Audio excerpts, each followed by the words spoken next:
apakah halal menerima beasiswa dari bank? Ini ada pertanyaan dari Bapak Iqbal, Palangkaraya, Kalteng. Pertanyaannya sebagai berikut.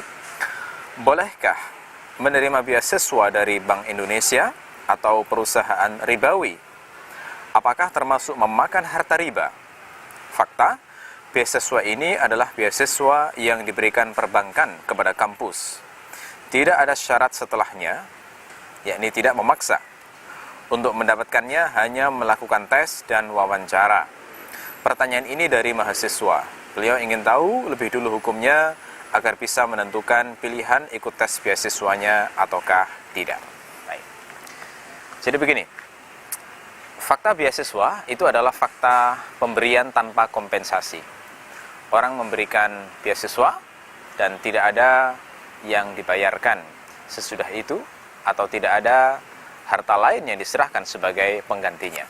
Oleh karena itu, sesungguhnya fakta beasiswa itu adalah fakta hibah, dan hukum asal hibah adalah mubah. Yang sekarang menjadi persoalan adalah bagaimana jika yang memberi hibah itu adalah orang yang penghasilannya tercampur antara yang halal dengan yang haram. Bank secara fakta adalah lembaga yang mana penghasilannya menurut fikih Islam tercampur antara yang halal dengan yang haram. Penghasilan yang didapatkan melalui penarikan bunga dari pinjaman itu termasuk riba, dan ini termasuk penghasilan yang haram. Adapun jasa-jasa seperti transfer, jasa seperti menarik biaya untuk pengamanan dan penyimpanan uang dan semisal dengan ini, maka yang semacam ini termasuk penghasilan yang halal atau mubah. Dengan demikian, bank berarti adalah lembaga yang penghasilannya tercampur antara yang halal dengan yang haram.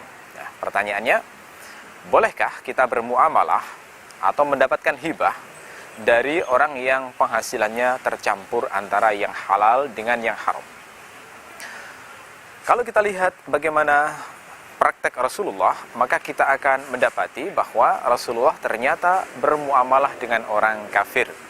Contoh misalnya yang terkenal dalam riwayat hadis, dalam Sahih Bukhari dinyatakan Rasulullah pernah membeli sebuah makanan kepada orang Yahudi, dan cara membelinya adalah dengan cara utang, dan beliau menggadaikan baju besinya. Nah, ini menunjukkan berarti Rasulullah bermuamalah dengan orang Yahudi, yakni muamalah jual beli. Rasulullah juga pernah menerima undangan dari orang Yahudi untuk diajak makan, dan Rasulullah bersedia makan waktu itu. Ini menunjukkan berarti Rasulullah juga bermuamalah dengan Yahudi, yakni menerima hadiah makanan dari beliau.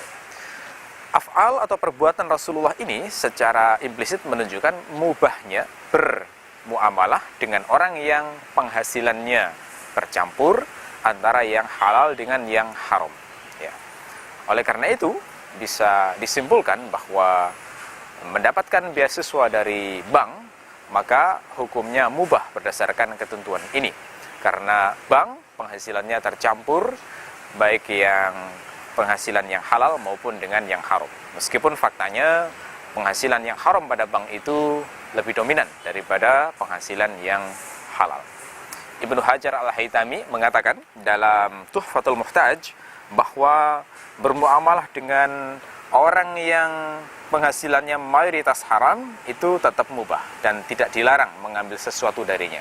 Beliau mengatakan, "Wala tahrumu muamalatu man aktsaru malihi haram walal aklu minha."